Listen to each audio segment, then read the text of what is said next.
Good morning, everybody. Dr. Rick Wallace here, dropping in on you. Hope everybody is having an unbelievable week. We are midway for those of us who work the 5 day week. It's hump day for those of us who work a 6 day week. We're almost there. Whatever it is, I hope that you are experiencing some level of success in accomplishing the things that you desire. I can tell you from experience that no matter how well planned you are, no matter how much you strategize, no matter how much you invest in learning what it is you need to learn, you will meet those moments where things are challenging, where things don't seem to be working. And I want to talk to you about those moments. I call them my winters. And I'm going to talk to you about that real briefly. But before I do, I want to remind you that um, I am currently writing book number 25. Uh, Something I'm extremely proud of. It's been an unbelievable journey, a journey that I've embraced, that I look forward to. I am nowhere close to being finished. I have so much more I want to share. I'm actually going to be re-releasing book number one into print. It's been out of print, but in digital mode for some time. I'm going to actually put it back into print, and that first book is The Invisible Father: Reversing the Curse of a Fatherless Generation. I'm going to do that to commemorate book number 25. Another thing that I'm doing for book number 25 is I'm offering sponsorships for anyone who wants to sponsor space in my 25th book, to celebrate someone, to memorialize someone, to pay tribute to someone, whether they are alive or have transitioned, whether they're parents, mentors, teachers. It doesn't matter. You can also pay tribute to yourself. I mean, I see absolutely nothing wrong with it. I think we don't celebrate ourselves enough. We wait on someone else to acknowledge what we're doing, and sometimes people don't see it. Sometimes people don't want to see it. Sometimes you got to be able to encourage yourself. You got to celebrate the moments that you accomplish something. If you've done something and you believe it's noteworthy and you want to pay tribute to it, definitely you can sponsor that. Now, the thing is, I wanted everybody to be able to participate who wanted to participate. So I didn't put a minimum sponsorship on it. You can sponsor 50 cents and your name will go in the book along with your paragraph paying tribute to whoever or whatever you want to pay tribute to. Now, there are ways that you can get a page to yourself. There's a way that you can submit a picture, and all that stuff is spelled out in there. But go in the description box where you're watching now, click that link, and go sponsor a space. The book will be published no later than the end of this year. It's definitely something that I'm enjoying writing. It's something I'm extremely passionate about. And you can learn more about that by going and looking and clicking the link. But I wanted to get that out of the way. Now, let's go back to talking about these winters.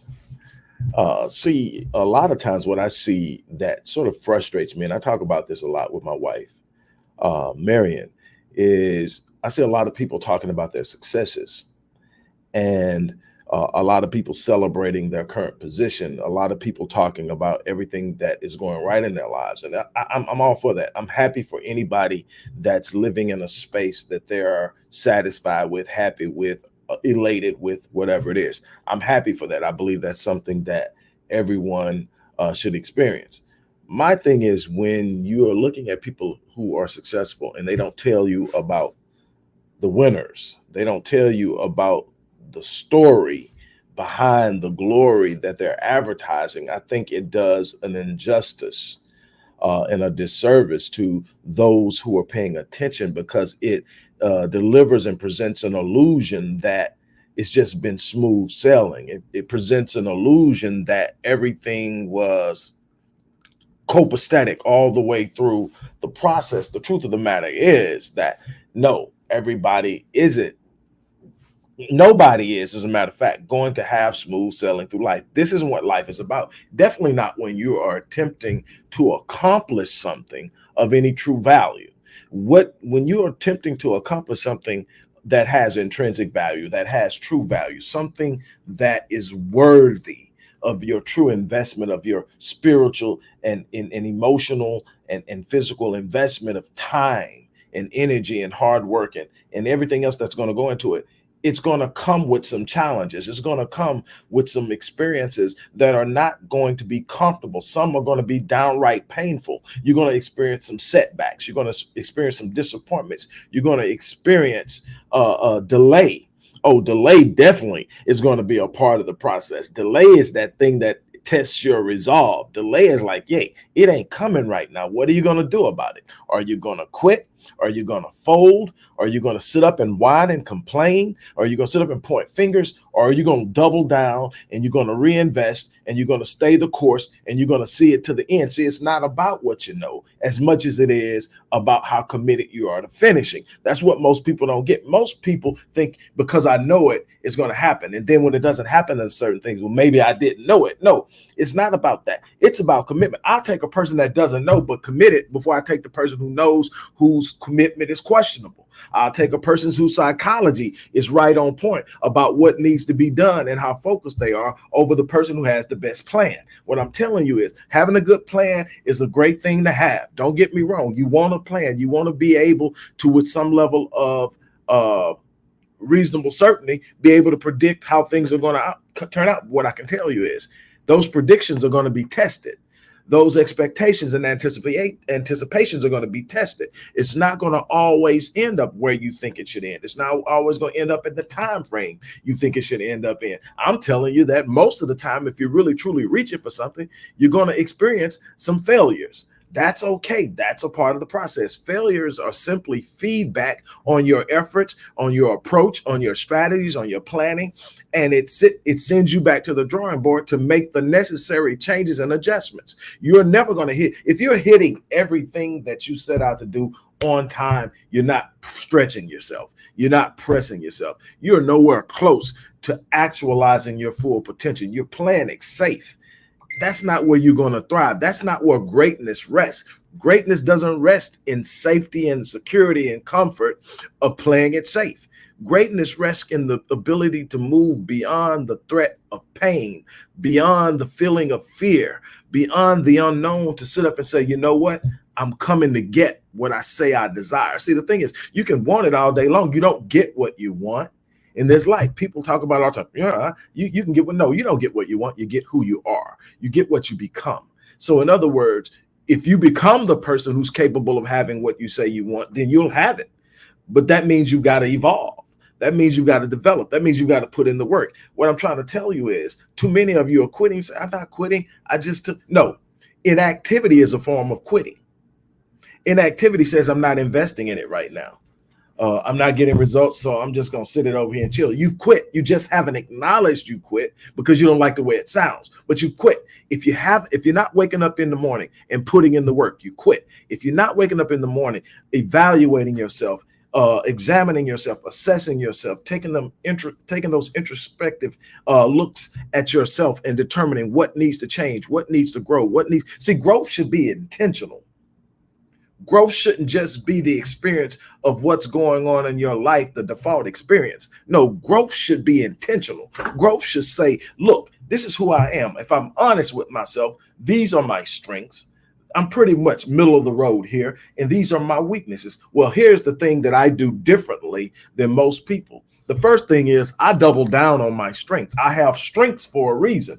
My strengths are what makes me unique. A lot of people are trying to be what other people are naturally, and that's why you really, really struggle, is because you're trying to operate in a space because you see other people are great at it and you want to be great at it, but that's not your strength. No, double down on your strengths first. So you enhance, grow, refine your strengths, because your strengths are where you get down. Your strengths are the focus of your gifts and what puts you ahead of other people. You want to be at your best in your strengths. Now you start to look at your weaknesses. What do you say? I need to get better at my weaknesses. Well, this is what I do when it comes to getting better at my weaknesses. I don't sit up and go all out and say, I'm going to take a course in organization.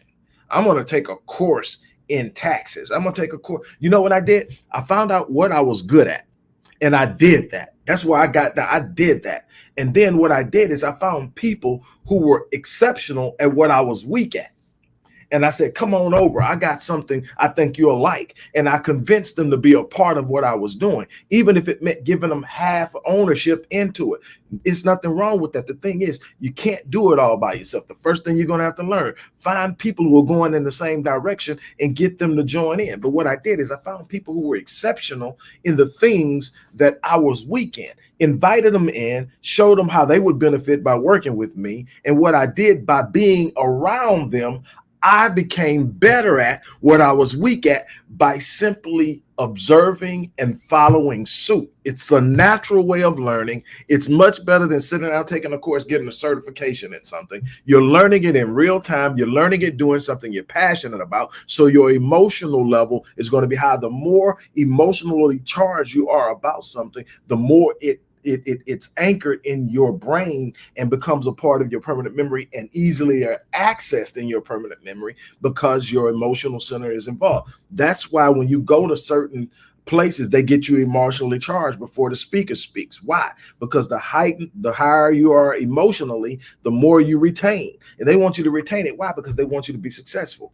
It's important to them. So look, the thing is, I find people that are great at what I'm weak at, and I become better at it by simply being around them. Remember, you're going to be the average of the 5 people you spend the most time around. Find some exceptional people to fill those spaces.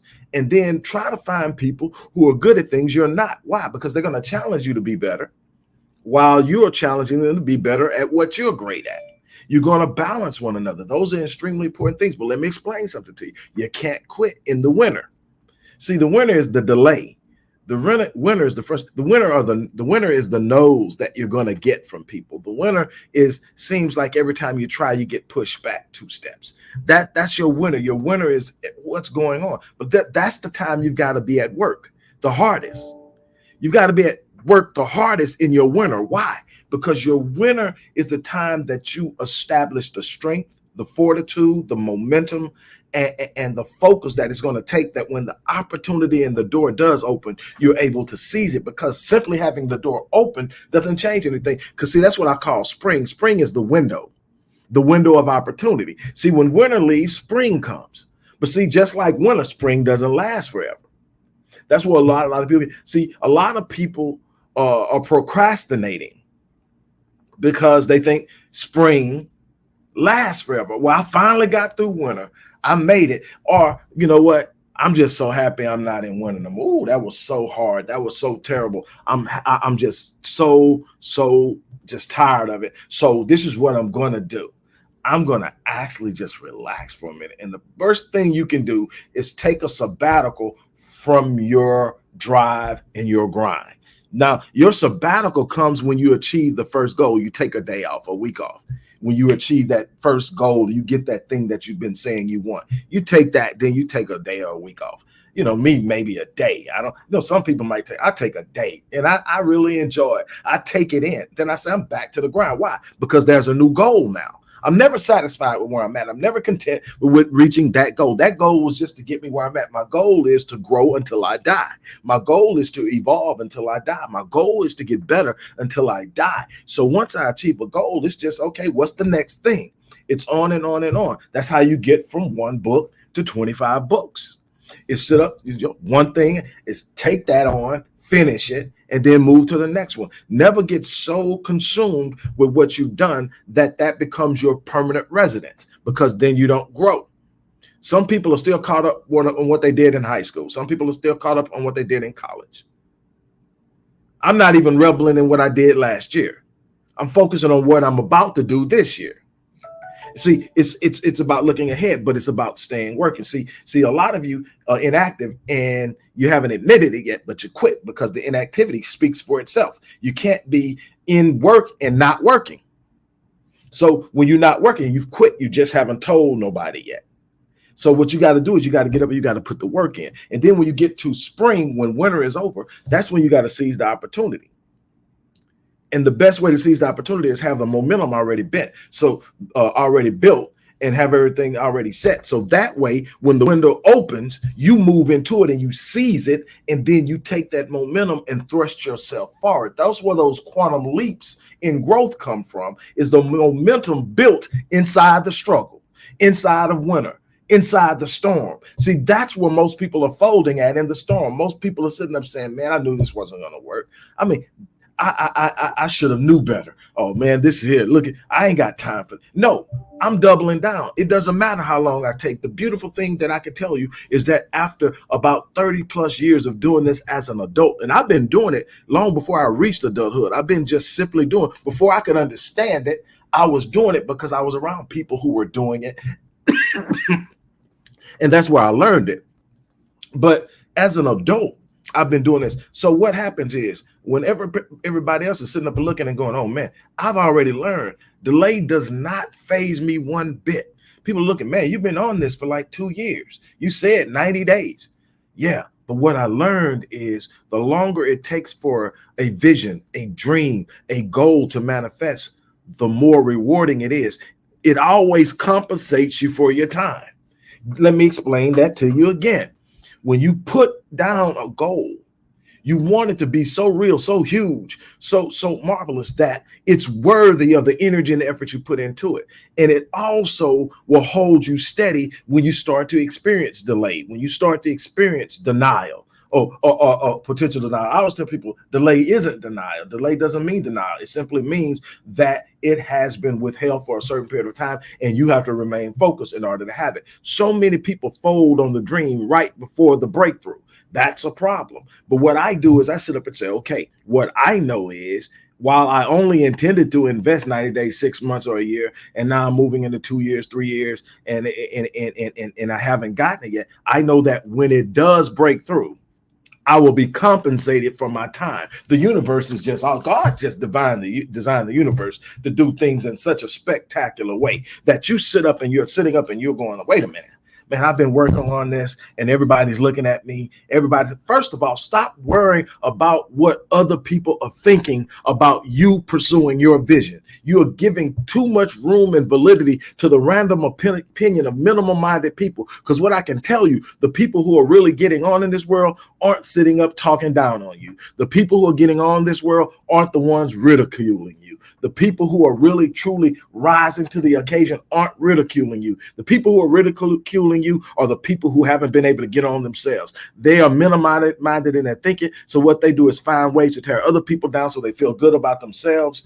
Don't get caught up in that. What you have to do is understand, you don't need the permission of anyone. You don't have to earn the approbation of anyone. What you need is to believe in yourself, believe in God, believe in your God-given ability and talent, believe in the uniqueness of your strengths, believe that if I set my mind to do it and I apply myself, I can have it. Believe that if I can imagine it in my mind, that's God's evidence that it's possible. And then you set out and you go out into the world and you make it happen. It doesn't necessarily happen when you think it should, but if you remain faithful to the purpose, to the cause, to the goal, it will come to fruition. And when it comes to fruition, it will reward you for every night that you sit up and you were just frustrated.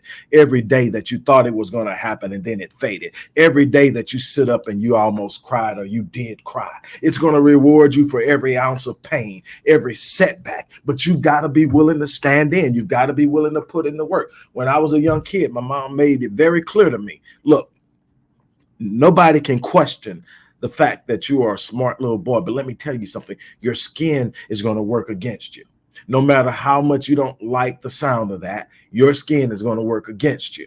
And what you're going to have to do is find out that you're going to have to be exceptionally better in your performance and in your work ethic to be able to gain just equal footing with your counterparts. But let me explain something to you. You're built for it. You have what it takes, but you're going to have to put in the work. You're going to have to show up. You're going to have to stay in. See, it's going to be in those moments when everyone else folds that you shine. Where other people quit, I wouldn't quit. But people say, well, okay, you know, you come from this background and this is where you come from. How are you in the position you're in now and you're outperforming contemporaries who had a head start? Well, see, there are people who just innately and inherently have head starts in this life. That's the reality of it. Not complaining about it, not wasting a whole lot of time on it. But my reality tells me there were people who got a head start on me right out the gate. There were people that were set up. There were people who were set up with $1 million companies while I'm trying to come up with my first idea. But what I found out is 9 times out of 10, if you didn't build it yourself and you don't have a work ethic and it came too easy, the chances are you're not really putting in the work to keep it because it came too easy. And that, so what I look at is, like I tell people all the time, I wake up in the morning smiling. Why? Because I know 90% of the world is too lazy to be on my level. This isn't me being arrogant. This is me being realistic. See, I understand that how I'm going to catch the people who had a head start on me is I'm going to wake up early. While they're sleeping, I'm working. While they're out playing, I'm working. While they're sit up reveling in their head start, I'm working. You know, the story you learn as a kid, the tortoise and the hare, how the hare was so much faster than the tortoise, but the tortoise won. Why? Because the hare was playing. The hare took their advantage for granted. The hare stood up and instead of putting in the work and finishing the work, the hare's playing around and the tortoise is putting in the work. The tortoise is sitting up saying, I'm slow, but I'm moving. And that's the thing you got to realize, that everything won't happen on your timetable, but everything will happen if you stay committed. The whole thing, I tell people all the time, it's not about how smart I am. It's not about how many resources I have. It's not about who I know. None of that stuff that everybody talks about. It's about none of that. Now, it's great to have all of that, but it's not about none of that. You know what it's about? It's about the fact that I simply will not quit. My one word, and when I define, everybody has a one word, and you got to find out what that word is. When you look at yourself and feel how you operate, what's that one code word that really anchors you? Some people, their code word is faith. Some people, their code word is love. Some people, their code word is consistency. My code word is relentless. It simply means I don't relent. I don't stop. Once I make up in my mind to have it, I'm going to get it or I'm going to die trying. So if I'm alive, I'm still fighting for it. I'm never sitting up and saying, well, I gave it my best shot. No, quitting isn't an option. There's 2 options on the table. I'm going to get it or I'm going to die. And that's it. That's the way that you got to make up in your mind. You got to stop sitting up thinking life is going to fold for you because you said you want something. It's not going to be whether you want it or not that's going to determine whether you have it. It's going to be how focused and committed you are to putting in the work, to remaining faithful to the work ethic required. You don't get what you want in this life. You get who you become.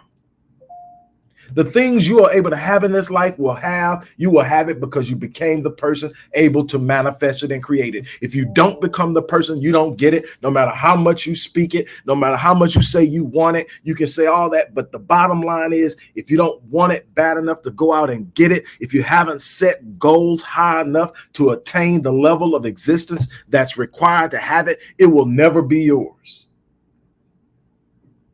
One of my favorite quotes of all time is by Stephen Furtick. Stephen Furtick wrote in his book, Sun Stand Still. He wrote these words towards the beginning of the book.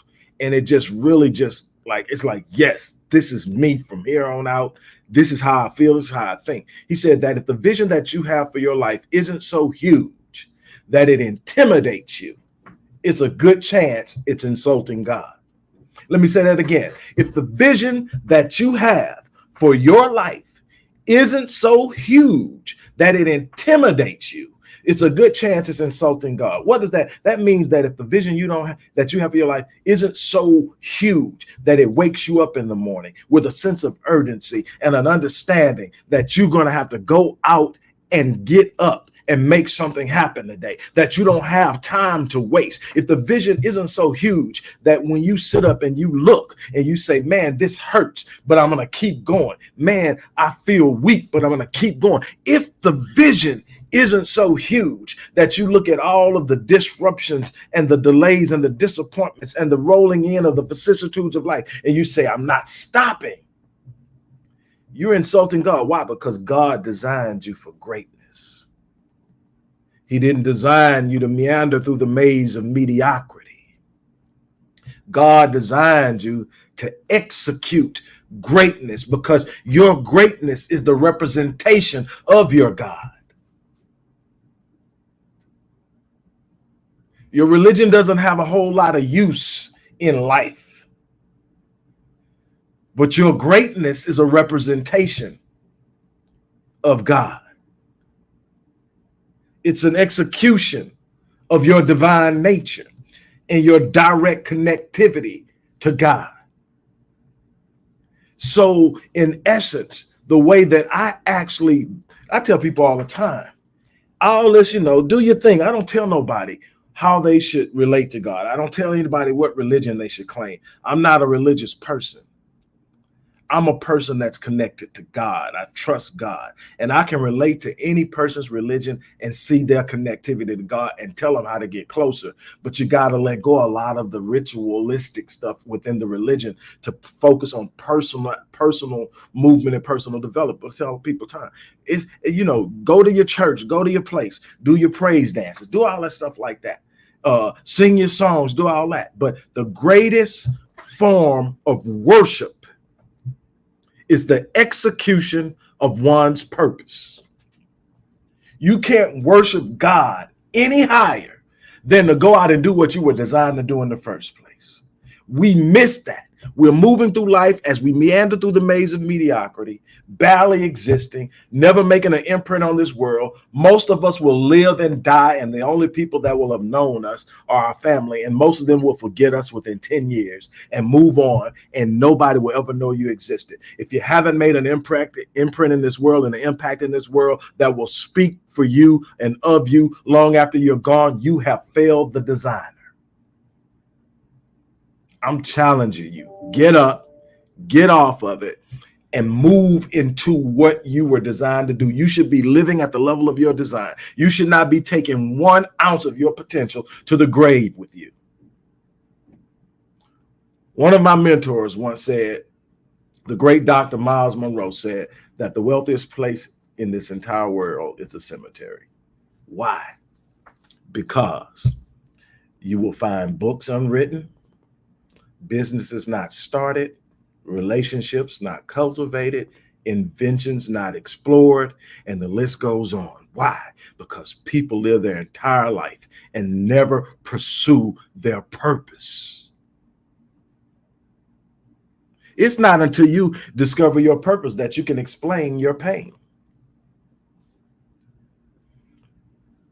You need to understand what you're here for, to know why you're going through what you're going through and what you've been through. Start living at the level of your design. For those of you who have trouble getting started, for those of you who have trouble taking action, I have a link in the box that will allow you to work with me directly one-on-one in what is known as the Breaking the Curse of Procrastination Masterclass.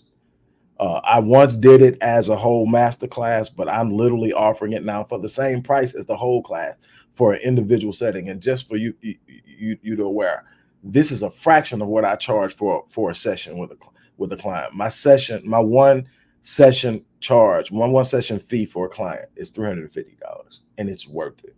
I charge it without blinking. My clients pay way more than that for my platinum packages, which is working me for a year.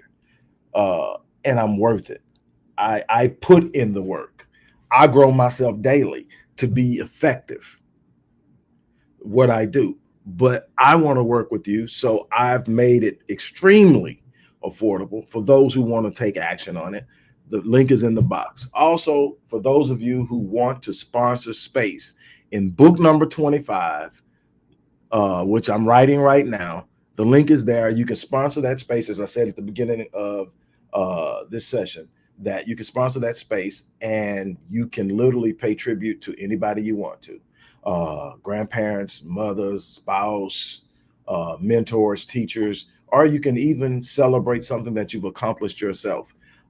There's no minimum sponsorship, but there are ways that higher sponsorships can get things. For instance, you can get your own dedicated page where your sponsorship is that page. Nobody else's name is going to be on it. Or you can even get a picture of the person you want to celebrate it included. I'm opening this up. This is a part of me celebrating book number 25. Another thing, like I also mentioned, that I'm going to do in commemoration of this being book 25 is I'm going to re-release the print version of my first book, which is The Invisible Father, Reversing the Curse of the Fatherless Generation. Something that, set everything in motion. Me trying to understand my struggles of not knowing my father as a teenager ignited the research behind that book. The first article I ever wrote that got published outside of the high school that I started writing in, was the article that was the precursor to that book. That article was actually published locally and nationally in Teen Magazine. Uh, Man, some 30 plus years ago, 36, 37 years ago. And I've been writing ever since. Anyway, this is book number 25. I would love to have all you guys' participation. Like I said, I wanted your participation so badly that I did not put a minimum on sponsorships. If you sponsor 50 cents, your name's going in the book. You're going to get a paragraph. I just want people to participate. I want people to be able to put something in a permanent sphere that's important to them and get to see what that feels like. Me personally, I think everybody should write at least one book. You lived a life, you've got a book in you. And the thing is, I've just picked up a couple of new authors with my publishing company. I'm just excited about that. So we're going to see how those things go. But anyway, thank you guys for stopping in. As I always say, I live my life on full so that when I leave this place, I will die on E. I challenge you to do the same thing. On that note, I'm out.